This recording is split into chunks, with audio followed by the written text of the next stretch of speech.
ونصلي على رسوله الكريم أما بعد فأعوذ بالله من الشيطان الرجيم بسم الله الرحمن الرحيم وقل جاء الحق وزهق الباطل إن الباطل كان زهوقا صدق الله العظيم প্রিয় দেশবাসী, আপনারা সকলেই অনলাইনে এবং অফলাইনের মাধ্যমে ইতিমধ্যে অবগত আছেন জামিয়া ফয়জুর রহমান রহমতুল্লাহি আলাই বড় মসজিদ মোমিন শাহীকে নিয়ে অনেকভাবে অনেক কুচক্রী মহল আমাদেরকে আমাদের এই প্রতিষ্ঠানকে নিয়ে বিভিন্ন চক্রান্ত করে যাচ্ছে, যা আমরা ছাত্ররা মোকাবেলার জন্য যে সকল চক্রান্তের মোকাবেলা করার জন্য আমরা ইতিমধ্যে প্রতিবাদ জানিয়েছি, প্রশাসনের কাছে আমাদের দাবি জানিয়েছি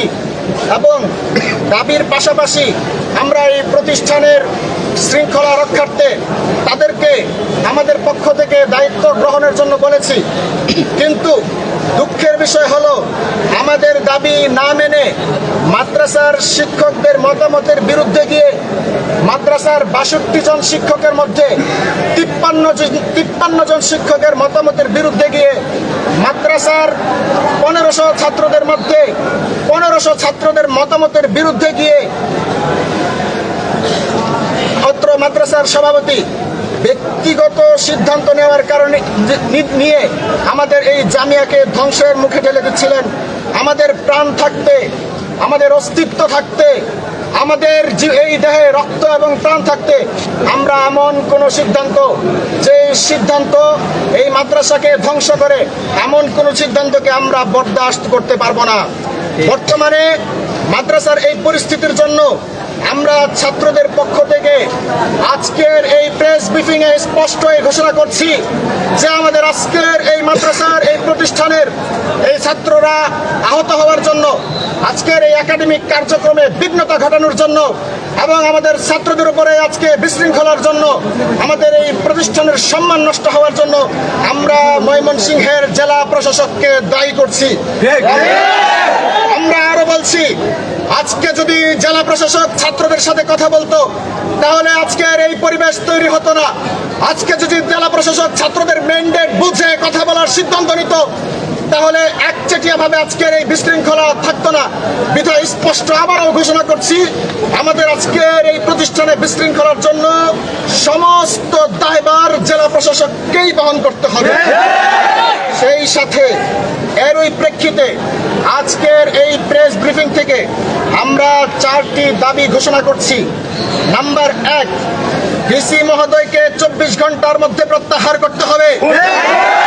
আবারও ঘোষণা করছি, আজকে জামিয়া ফয়জুর রহমানের সাথে এবং আজকের এই বিশৃঙ্খলার জন্য আগামী 24 ঘন্টার মধ্যে ডিসিকে জেলা প্রশাসকের দায়িত্বে অযোগ্য বলে বিবেচিত করে প্রত্যাহার করতে হবে।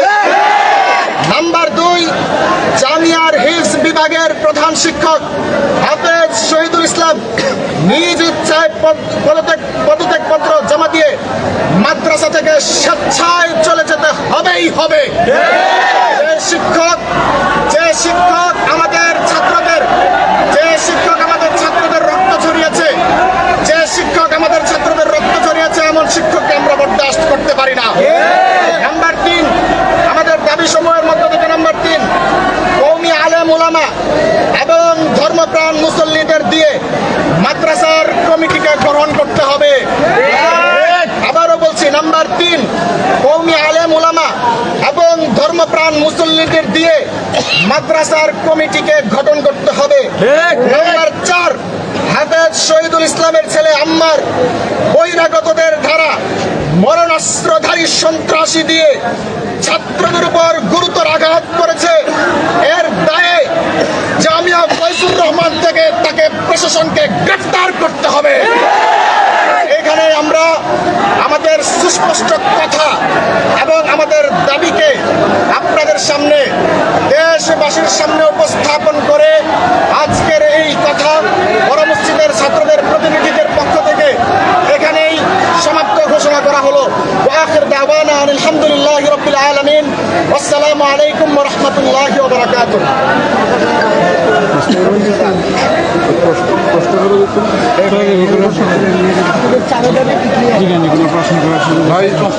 প্রশ্ন করার সুযোগ আছে।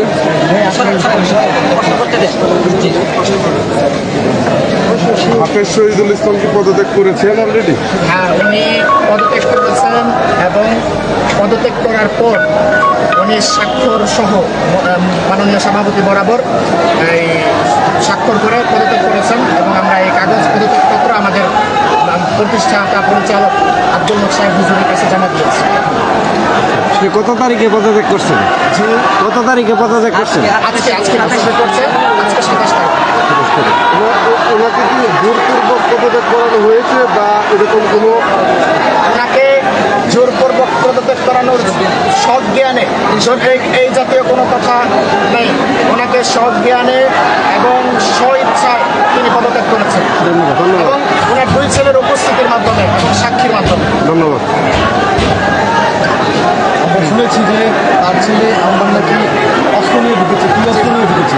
তার ছেলে আমার এইটুকু একটা ধারালো অস্ত্র, এইটুকু একটা ধারালো অস্ত্র, যে অস্ত্র আমাদের ছাত্ররা যে অস্ত্র দ্বারা সে আমাদের ছাত্রদেরকে আঘাত করেছে, আমাদের ছাত্ররা সাক্ষী হিসাবে 10 থেকে 15 জন ছাত্র আহত হয়েছে সেই অস্ত্র দ্বারা। আমাদের তার সাথেও অস্ত্রধারী লোক ছিল। সে আগে থেকেই ছাত্রদের উপর হুমকি দিয়ে আসছিল, হত্যা এবং সে হত্যার হুমকি দিয়ে আসছিল। সেই সকল প্রমাণাদি আমাদের কাছে বিদ্যমান, সেই সকল প্রমাণাদি আমাদের কাছে আছে। আপনারা পরবর্তীতে যোগাযোগ করবেন, আমরা আপনাদের কাছে প্রমাণ দিতে পারবো। আমারের সাথে কি আরো বহিরাগত কোনো লোক ছিল? জি জি, আমাদের সাথে অস্ত্রধারী লোক ছিল। দীর্ঘদিন যাবতই সে সন্ত্রাসী নিয়ে আমাদের মাদ্রাসার চতুর্দিকে ঘোরাফেরা করছে। এমনকি আজকেও এখানে এশার আজানের সময় কিছু সন্ত্রাসী এদিক দিয়ে গিয়েছে আর কি আমাদেরকে দেখার জন্য আমরা কোন অবস্থায় আছে, কোন সময় তারা হামলা করতে পারে। ধন্যবাদ। ধন্যবাদ। আল্লাহ হাফেজ। আসসালামু আলাইকুম।